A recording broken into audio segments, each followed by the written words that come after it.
agradecemos su asistencia, su paciencia, ¿sí? Y sobre todo el entusiasmo que presentan para participar en este evento organizado por las Juventudes de Morena. La juventud siempre es un ejemplo de impulso, un ejemplo de cambio.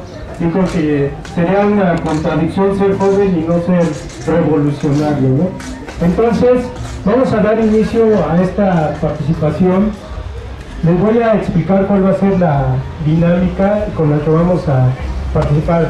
Tenemos dos temas que son el regreso del PRI, ¿sí? Que pareciera como si el pueblo de México no tuviera memoria histórica. Lo volvimos a tener en la presidencia de la República.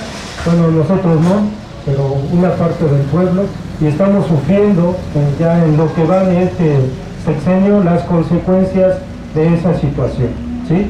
Y el otro es la reforma energética. Son temas muy importantes, sobre todo porque estamos luchando contra un cerco informativo. Estamos luchando contra el duopolio que diariamente bombardea a la gente con ideas, ¿sí? Y la manera que nosotros tenemos de poder conocer una información distinta es acudiendo a la gente preparada. Nuestros ponentes son gente con mucha preparación. Voy a presentarlos. Tenemos a Salvador Lázaro Mendoza, que es estudiante de Administración Pública en la Facultad de Ciencias Políticas y Sociales de nuestra máxima casa de estudios de la UNAM. Les pido un aplauso.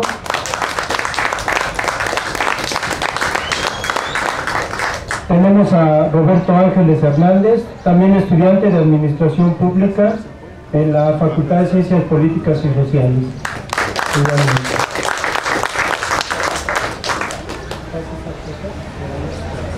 Tenemos a Claudia Fabiola Jai Águila, secretaria de Jóvenes en el Comité Ejecutivo Municipal de Naucalpan, que participa con nosotros. Un aplauso. Y tenemos al compañero Sextos, un luchador social de muchísimos años, reconocido aquí en la colonia. Bueno, entonces cada uno de nuestros ponentes va a iniciar su participación, después podemos interactuar con ellos realizando preguntas. Bueno, iniciamos con Salvador Lázaro Mendoza. El honor es una palabra perdida, ya no hay gente honorable, hay puro gandalla. El gran problema nacional es la degradación moral, la idea de que lo público es botín y no servicio. Melchor Ocampo decía, servir a la patria es un honor y no un negocio. Eso está olvidado en el oscuro pasado de los tiempos mexicanos. Palabras de Paco Ignacio Taibo, escritor, periodista y activista sindical, y actualmente se desempeña como secretario de Arte y Cultura del Comité Ejecutivo Nacional de Morena. Ok, bueno, mi nombre es Salvador Lázaro Mendoza, soy estudiante de Administración Pública en la Facultad de Ciencias Políticas, también desempeño labor como politólogo y les vengo a hablar acerca del regreso del PRI. Muchos nos preguntaremos si el PRI que regresa en nuestra actualidad es el viejo PRI que ya hemos conocido a lo largo de la historia. Es una palabra, bueno, más bien que es una idea la cual no se tiene dentro de los terrenos fácticos. Pues bien, el PRI, dentro de los años de 1968, redujo los impuestos, el subsidio que se le daba a las universidades, por lo cual las universidades, ante esto y ante otras leyes de las cuales impusieron el PRI, dieron como una respuesta al movimiento de 1968, la cual se destacó por la represión que se dieron hacia los estudiantes.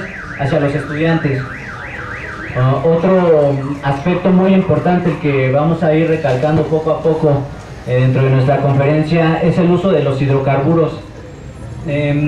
Esta semana, de la mano del libro de Eduardo Galeano, Las venas abiertas de América Latina, me he visto a la tarea de recabar información acerca de los minerales de los cuales cuenta América Latina, no solamente México, estamos hablando de Brasil, estamos hablando de Chile, estamos hablando de Argentina, que son elementos fundamentales para el crecimiento y el desarrollo de nuestro país.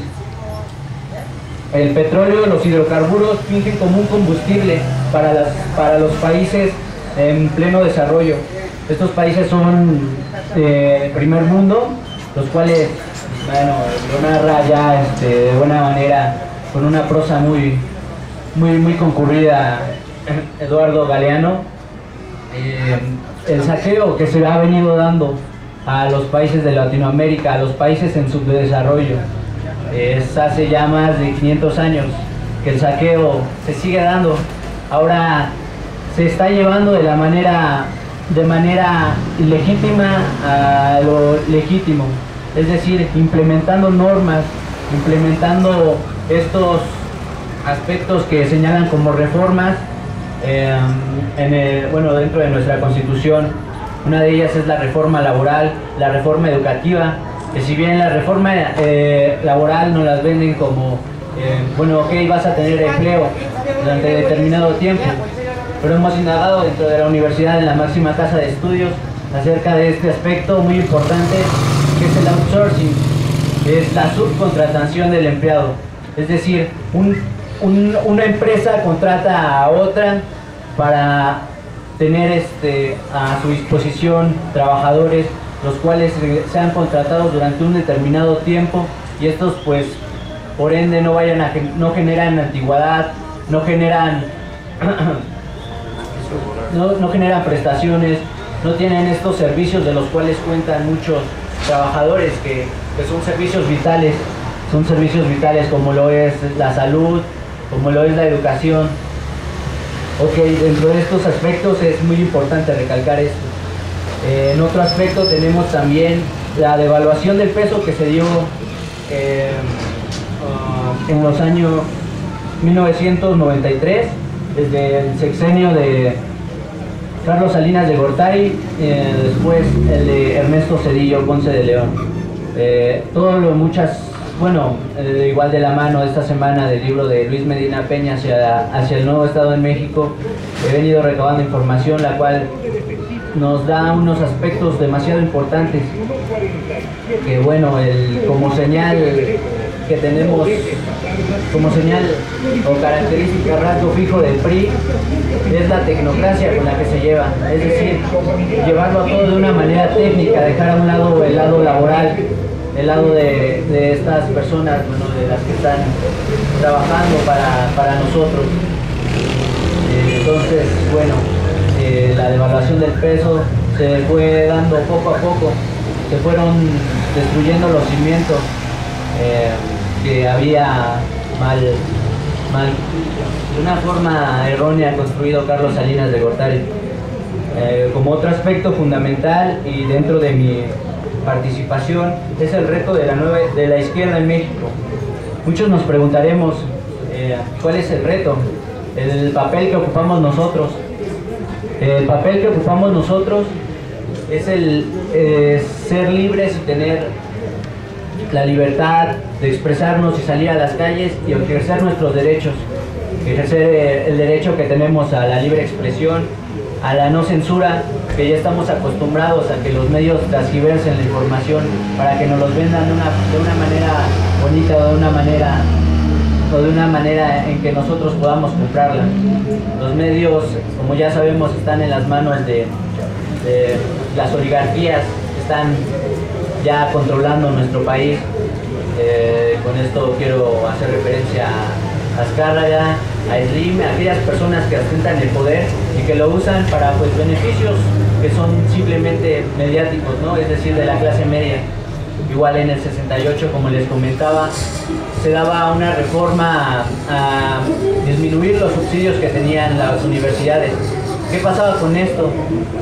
Si se le reducen los subsidios a las universidades públicas, por ende, aquellos quienes tengan las posibilidades de asistir a las universidades van a ser aquellos sectores los cuales tengan una posición alta dentro de nuestra nación, es decir, aquellos que tengan una posibilidad mayor. ¿Y qué pasa con aquellos que no tienen dinero o que no tienen las posibilidades para llegar a la universidad? Pues pasa que los tienen como mano de obra barata, dentro de nuestras empresas, o bueno, dentro de las empresas que tienen los oligarcas. Quiero con ello recalcar igual y hacer alusión a Eduardo Galeano, que pues si bien es triste un poco la realidad de América Latina, seguimos sirviendo como mano de obra para las grandes empresas, no solamente las de Estados Unidos, sino las de Europa.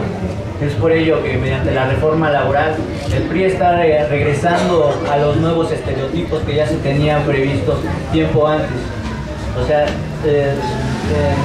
los estereotipos que ya estaban impuestos anteriormente con esta tecnocracia, las cuales nos vendieron, las cuales dejaron al lado los intelectuales en el año de 1960, o los intelectuales que dentro de ellos estaba un gran escritor, Carlos Fuentes, aquellos grandes intelectuales que realmente tienen la capacidad de sacar al país del bache en el que se encuentra, los dejaron a un lado y prefirieron tener estos rasgos técnicos dentro de su mandato.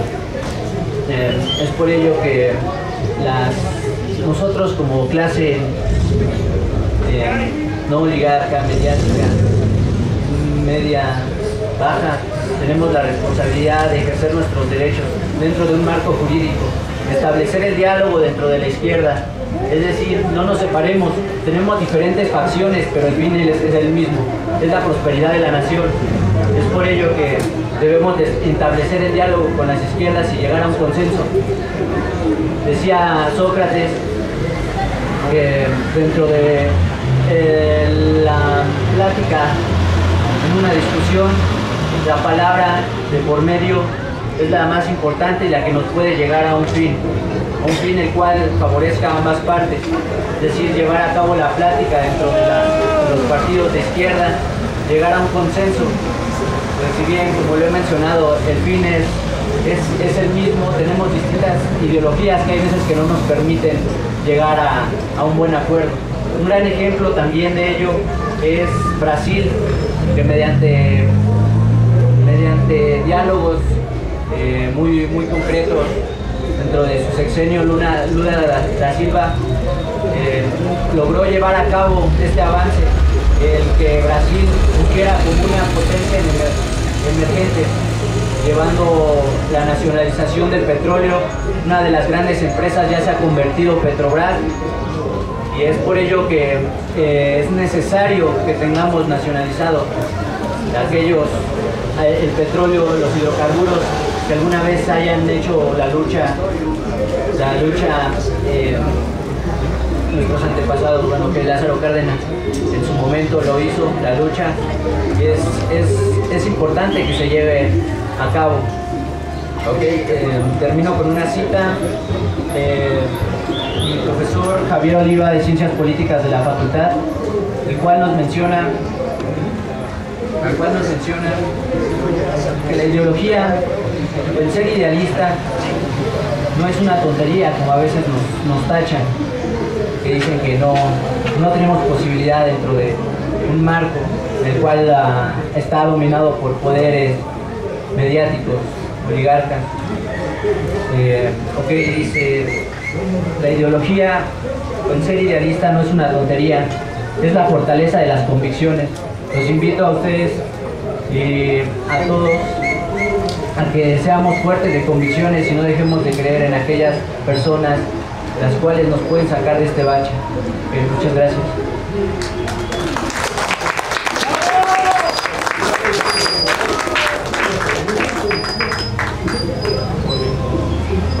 Buenas tardes a todos, me da gusto que hayan venido.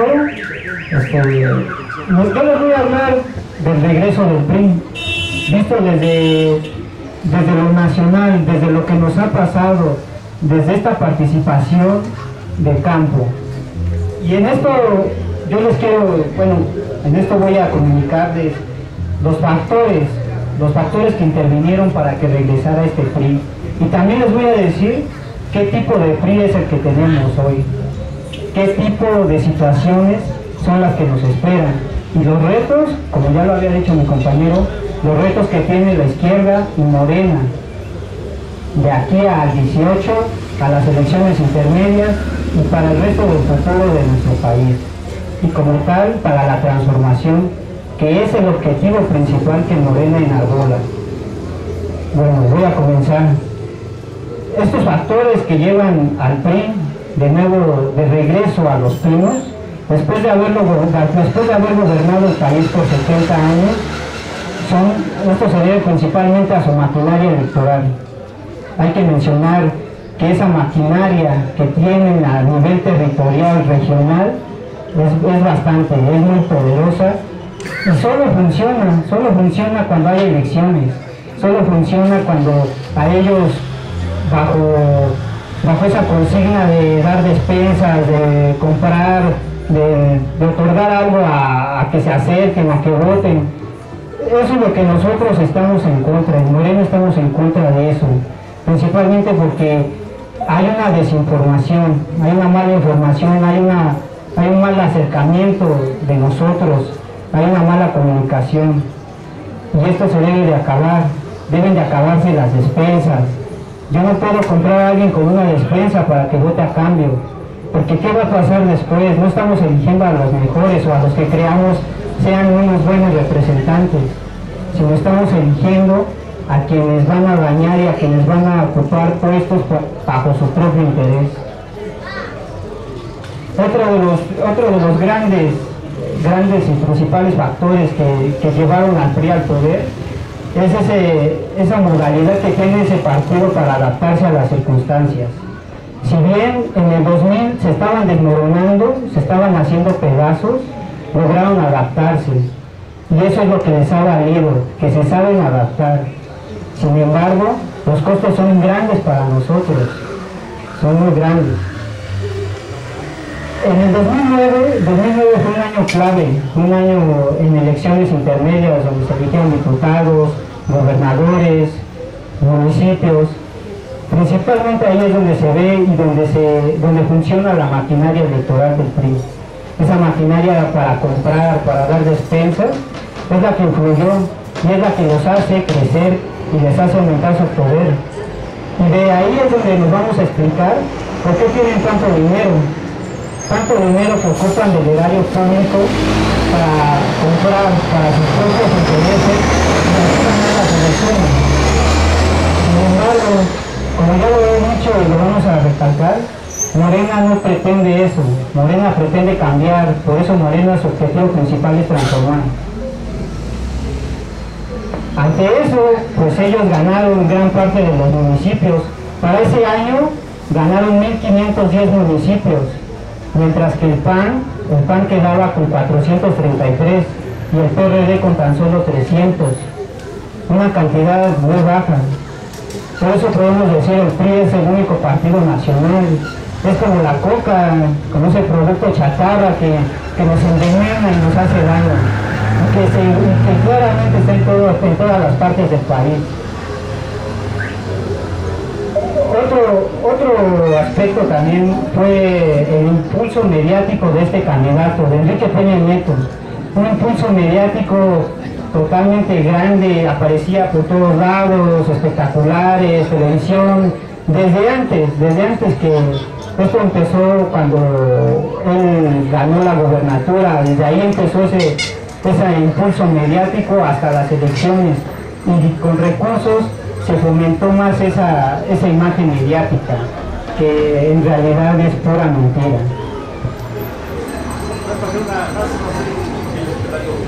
Peña Nieto comienza a crecer desde que era diputado local, Estado de México, nos comienza a proyectar, compañeros, me disculpa tantito, es que me cortan. Ahorita vamos a hacer una ronda de preguntas y interviene. Si me disculpa, perdón, Bueno, ante esto vamos a hablar de lo que es, de qué PRI es el que llega. Claramente llega un PRI viejo, un PRI corrupto, un PRI autoritario en su forma de gobernar, un PRI poco transparente, un PRI que se ve impulsado, como ya le he dicho, mediáticamente, un PRI que está ante el reto de aprobar las reformas estructurales neoliberales, que como ya lo ha dicho el compañero, han logrado esas reformas que se aprueben, han logrado la reforma laboral, la reforma educativa, financiera. Hoy pretenden hacer la reforma energética, pretenden vender nuestro petróleo, nuestros bienes nacionales. Sin embargo, esto lo han logrado gracias al pacto, a ese pacto que es un pactismo oportunista y pragmático, en la que lo encabeza el PRI, el secretario de Gobernación y los partidos, las principales fuerzas que hay en el país, como es el PAN y el PRD.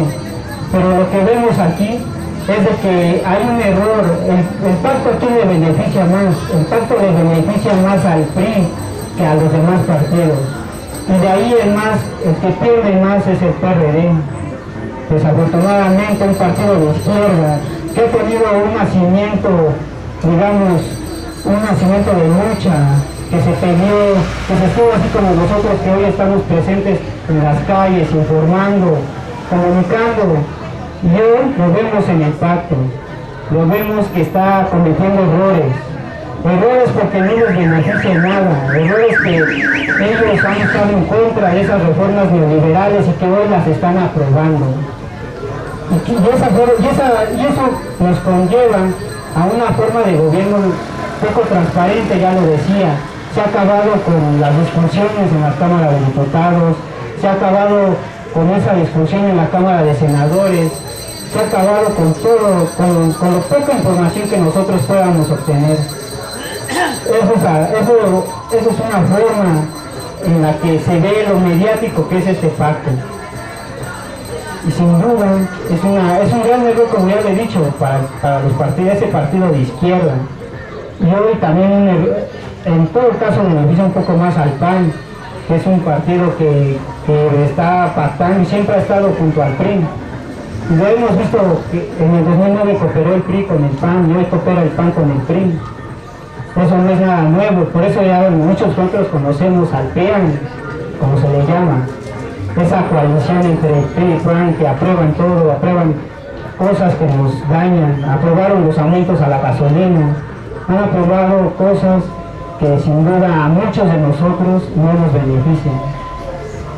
Y eso, lo principal, son intereses oligárquicos, intereses de élites, intereses de grupos poderosos que detentan grandes empresas a los cuales los benefician.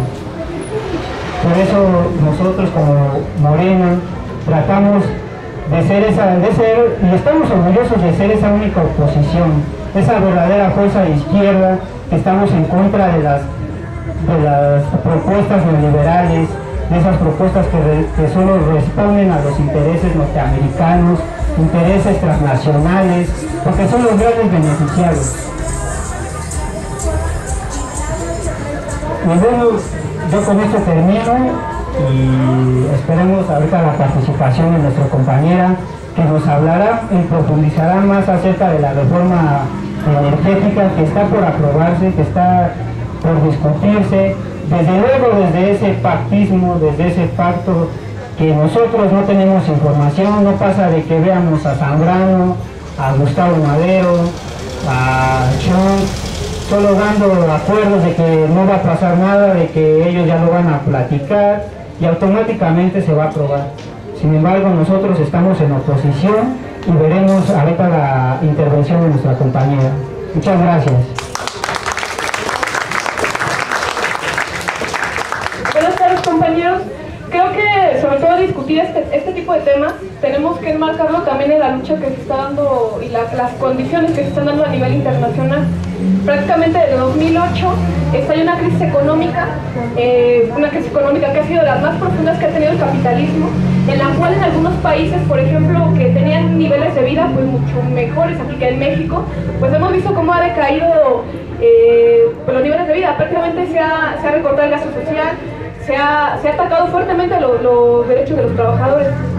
Y esto ha provocado pues que en una serie de países vemos una situación de oleadas revolucionarias. Hasta hace algunos días veíamos, por ejemplo, la situación de Egipto, en la cual pues vemos cómo la juventud, los trabajadores están saliendo a la lucha. Prácticamente se hablaba de que en 2011 eran cerca de 75 millones de desempleados a nivel mundial, jóvenes, ¿no? Que no tienen ninguna alternativa, en la cual el capitalismo realmente no está ofreciendo opciones a la juventud y pues, a los trabajadores de igual forma. Creo que, pues bueno, en general vemos cómo a nivel mundial, ¿no? Ha habido gobiernos de izquierda que han aplicado políticas de derecha, los cuales estos pues no están aplicando una política de defender los intereses de los trabajadores. En España, por ejemplo, la socialdemocracia golpeó fuertemente a los trabajadores, en el cual, pues de hecho a la fecha, ¿no? se daba el dato de que se están destruyendo diariamente 4.000 puestos de trabajo, ¿no? Entonces vemos cómo ha decaído fuertemente en el que de igual forma en Grecia, por ejemplo, los partidos de izquierda, ¿no? golpean fuertemente y aplican las políticas que la burguesía necesita, ¿no? En Alemania, por ejemplo, decíamos, ¿no? Angela Merkel decía que para salir de esta crisis le pedía sacrificarse a los jóvenes 20 años más para ver si mejoraba la situación. Entonces, creo que en general vemos cómo esta situación ha golpeado fuertemente a los trabajadores, a los jóvenes, y pues bueno, también decir, en esta crisis, de hecho, los datos que se daban, la revista Forbes daba datos de que, bueno, pues realmente los niveles de vida de los empresarios, pues bueno, más bien su ganancia ha crecido, no han perdido, ¿no? Quien ha perdido han sido los trabajadores y realmente para los trabajadores ha significado un ataque brutal, pero la burguesía necesita aún más, ¿no? Esta situación la vemos a nivel internacional, en el cual creo que pues no ha habido país, ¿no? en el que no haya habido movilizaciones, no haya habido protestas de la juventud en un principio. Lo que a veces la importancia del movimiento juvenil muchas veces es que se lanza a la lucha, digamos en el sector económico, pues no afecta, si los estudiantes se paran en una escuela pues no afecta, no económicamente, pero eso contagia a otros sectores de la población, no particularmente a los trabajadores, y eso es cuando empieza el movimiento pues a tener mucha más importancia. Y pues bueno, creo que a nivel internacional hemos visto pues movilizaciones. En Egipto, yo comentaba, ¿no? Hace algunos días vimos que vino una oleada nuevamente, cuando, bueno, en un primer momento no fue cayó la dictadura, ¿no? ahí en Egipto, y pues vemos que actualmente, pues bueno, había gente que criticaba de eso, porque decía que cómo es posible de que, pues bueno, cae la dictadura y no hay ningún cambio, ¿no? Se pone prácticamente otro militar al frente y no cambia la situación, ¿no? La gente lo vio en su momento como un cambio, pero la conciencia de las personas yo creo que es algo que tenemos que entender, no es automática, no sacan conclusiones luego, sino que la mayoría de la población pues tiene que tener ciertas lecciones y a veces ciertos golpes para entender que muchas veces los gobiernos que surgen de movimientos pues no son tampoco lo que la gente espera. Y aquí en México, ante este panorama, pues podemos decir esto, ¿no? De que ha habido revoluciones en varios países, hasta en Venezuela mismo hace algunos años, ¿no? Grecia, ¿no? Hemos visto movilizaciones, España, todos los países árabes, y aquí en México pues decimos, bueno, pues regresó el PRI, ¿no? O sea, una situación un poco contradictoria. Pero creo que algo que pues sí tenemos que decir, ¿no?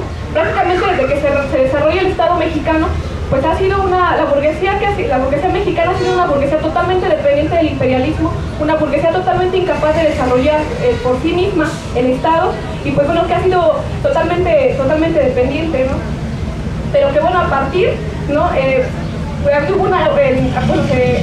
consolida como tal el Estado mexicano, y en general en muchos países después de la Segunda Guerra Mundial, pero a partir de la década de los 80 es cuando empieza como un desmantelamiento de todo lo que se le llama el estado de bienestar, un desmantelamiento total. Aquí en México, pues muchos de ustedes lo recuerdan, ¿no? O sea, como empresas como Mexicana de Aviación, los ferrocarriles, los Pemex, los bancos, pues eran, Teléfonos México, pues eran parte del Estado, no eran empresas privadas, ¿no?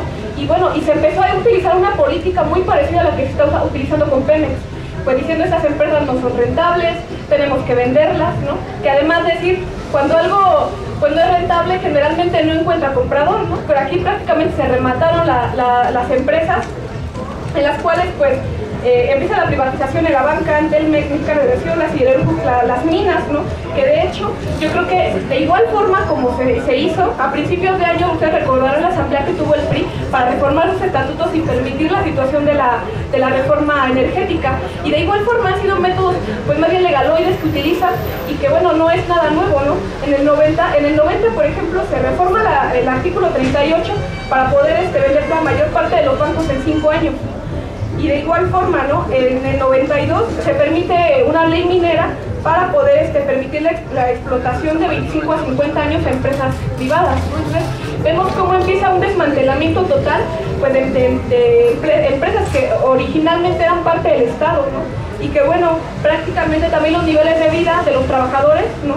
El 70% de los contratos colectivos son destruidos durante la época de Zedillo, por ejemplo, y vemos cómo realmente empiezan a decaer de forma brutal los niveles de vida y desaparece la industria nacional, que en su momento pues, fue un logro no del gobierno, sino más bien de la lucha de los trabajadores en la época de los 70, ¿no? Sobre todo, creo que durante el sexenio de Fox, para la burguesía pues, significó un fracaso, porque realmente no pudo llevar adelante las reformas que quería, no porque no quisiera obviamente, sino porque hubo oposición, hubo ahí cierta organización y las reformas no pasaron, ¿no? Y que bueno, prácticamente durante el gobierno de Calderón, pues digamos la reforma que fue como clave, ¿no? Fue la reforma laboral, que fue esta reforma que ataca fuertemente a los intereses de los trabajadores y de nosotros como jóvenes, ¿no? En un momento cuando formamos también parte de la clase trabajadora, ¿no? Entonces creo que en general la realidad que se vive en el país pues no es nada alentadora, ¿no? O sea, ahorita regresa el PRI, ¿no? Y por ejemplo, ¿no? Y la economía como tal de nuestro país, ¿no? Desde 2000 no ha crecido más que a un nivel del 2%, de hecho ha sido el nivel más bajo de toda América Latina, ¿no? Entonces vemos que realmente no ha habido un avance en ningún tipo, y además, ¿no? De hecho, los datos a veces que nos dan, ¿no? En el que, bueno, pues dicen la clase media, la clase alta, más o menos qué porcentaje de población está viviendo en esas condiciones, ¿no?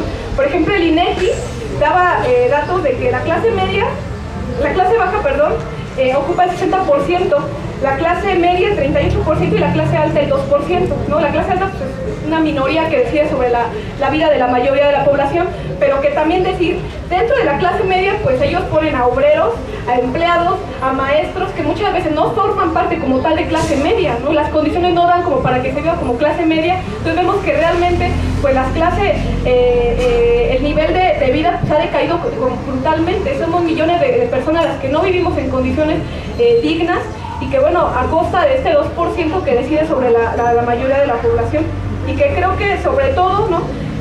Millones de personas, ¿no? Están viviendo en el sector informal, ¿no? 59% de la población está en el sector informal, pero se les toma como que tienen un empleo, ¿no? Entonces, realmente no hay una situación en la que podamos decir que los niveles de vida pues son buenos, hay empleo, muchas veces eso es contradictorio.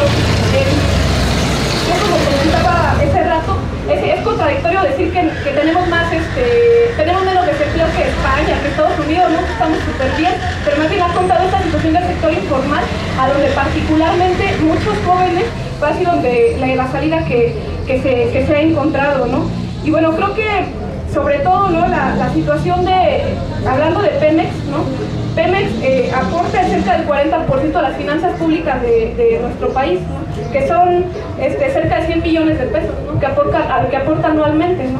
Es una empresa, bueno, que aporta para educación, ¿no? Muchas veces para subsidiar algunos programas, y que bueno, pues vemos cómo se está hablando de que bueno, no es rentable, pues hay que venderla, y como yo comentaba hace rato, pues sí, hasta viendo de forma empresarial, tú no vendes una empresa pues, que está en quiebra, ¿quién te la va a comprar? ¿No? Pero aquí vemos que todo el mundo está interesado en una empresa que no es rentable, ¿no? Así como Teléfonos de México en su momento pues se decía no es rentable, y hemos visto cómo ha convertido a Carlos Slim en uno de los hombres más ricos del mundo, ¿no? Entonces realmente se hablaba de esa situación cuando es una total mentira para poder seguir desmantelando a una de las pocas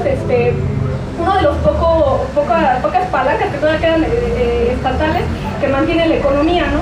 Y que eso pues principalmente va a significar pues la reducción de gasto social.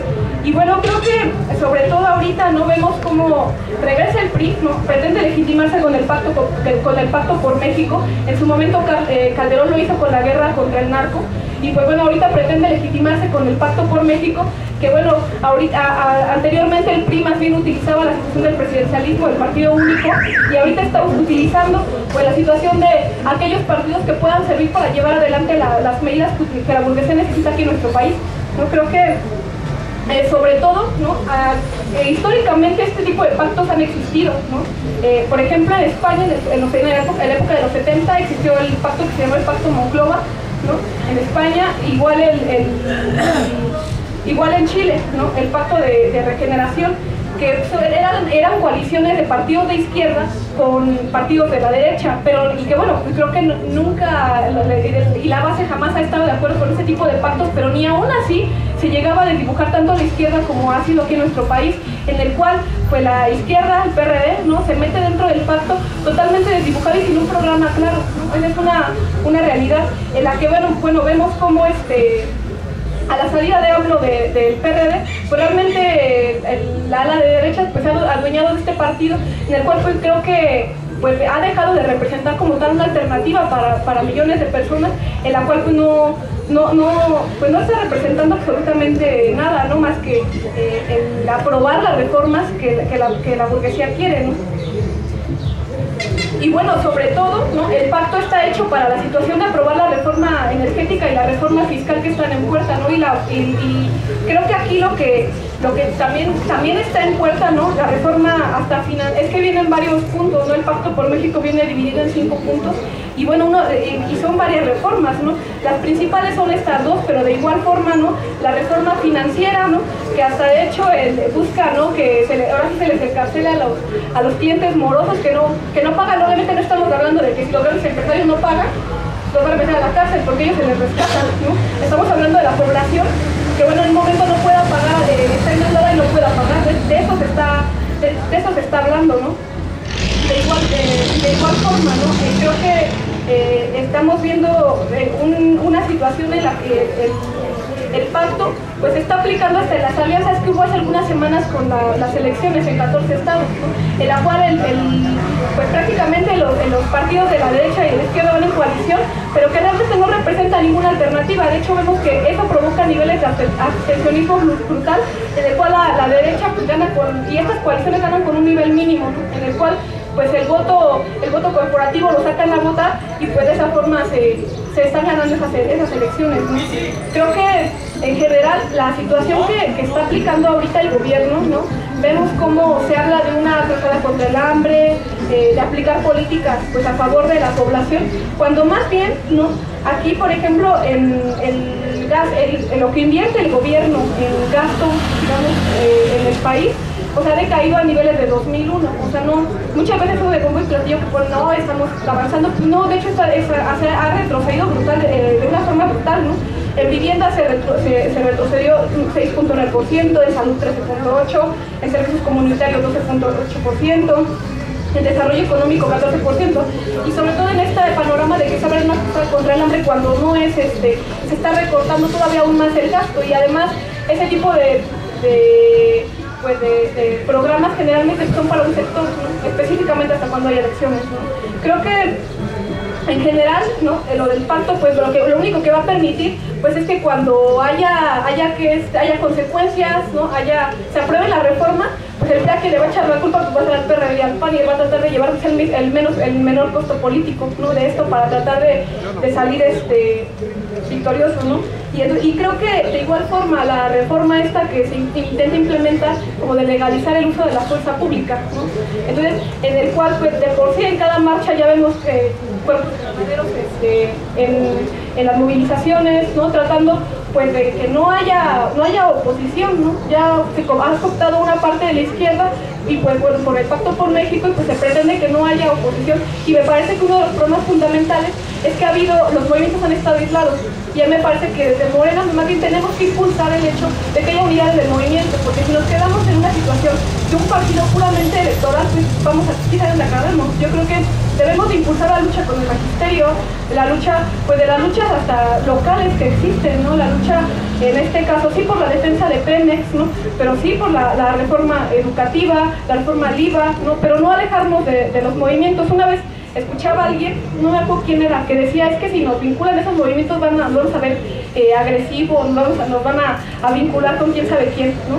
Y yo creo que más bien, de por sí, hagamos o no hagamos, nos critican, y yo creo que Morena tiene que tener un programa muy claro respecto a eso. El PRI ahorita va con todo, va con toda la reforma, probablemente la va a aprobar, y que bueno, pues me parece que en Morena no debemos de quedarnos ahí al margen, ¿no? Creo que sobre todo la situación es que en los niveles de conciencia de muchas veces de la gente, a veces como que decimos es que la gente no reacciona, la gente no participa, no despierta, ¿no? Pero creo que si analizamos los procesos de algunos otros países vemos que hubo regímenes de décadas, ¿no?, que cayeron por accidentes históricos, ¿no? O sea, cosas que como que no era la causa específica y que cae el régimen. En Egipto, ¿no?, empieza porque hubo un joven desempleado, puso un puesto de fruta, la policía se lleva su puesto y pues bueno, el joven se prende fuego ahí en la plaza Tahrir y pues bueno, a partir de eso hay una indignación total y el movimiento estalla, ¿no? Yo creo que, y de igual forma se ha sido en muchos países del mundo, y yo creo que aquí lo que también podemos esperar es que a veces, tal vez hasta aprueben la reforma y la gente no se movilice, ¿no? O sea, yo creo que podemos esperar eso, pero eso no significa que el movimiento no va a estallar, tal vez por otra razón, tal vez por un accidente que así ha pasado en muchos países, por otra cosa que a lo mejor hasta una vez hasta se sorprende, o sea, por eso estalló, ¿no? Pero a veces es más bien ese tipo de cosas que tenemos que esperar, en el cual pues me parece que como el PRI, ¿no?, va a utilizar todo su aparato represor, pero que sobre todo la organización de la base va a ser una parte fundamental para poder dar una alternativa a la juventud y a los trabajadores, y que creo que desde Morena pues tenemos que empezar a construir esa alternativa. El problema es cuando estallan los movimientos, generalmente una dispersión total, y a veces gente oportunista se pone al frente y el movimiento no toma los cauces que debería de llevar para poder construir pues una sociedad mejor y condiciones de vida mejor para la población que da la lucha, ¿no? Muchas veces termina en eso. Hay veces que gente que dice es que una revolución ya no sirve porque pues no cambian los niveles de vida. Más bien depende quién encabece el movimiento y que sea para el mejoramiento de los niveles de vida de la población. Y que me parece pues que durante este sexenio pues va a haber golpes fuertes, ¿no?, a los niveles de vida, que pues en realidad no queda mucho, queda de la reforma energética, queda educación, ¿no?, pues educación digamos superior, Politécnico, UNAM, ¿no?, universidades que han sido también una fuerte oposición a las reformas que se han implementado, y prácticamente si vemos realmente ya no nos queda mucho, o sea, es que no queda mucho, la reforma laboral aprobada. Pero también si siguen golpeando, pues al final de cuentas va a haber la gente va a despertar, y la situación es que nosotros estemos ahí para poder organizar a la población y darle una alternativa.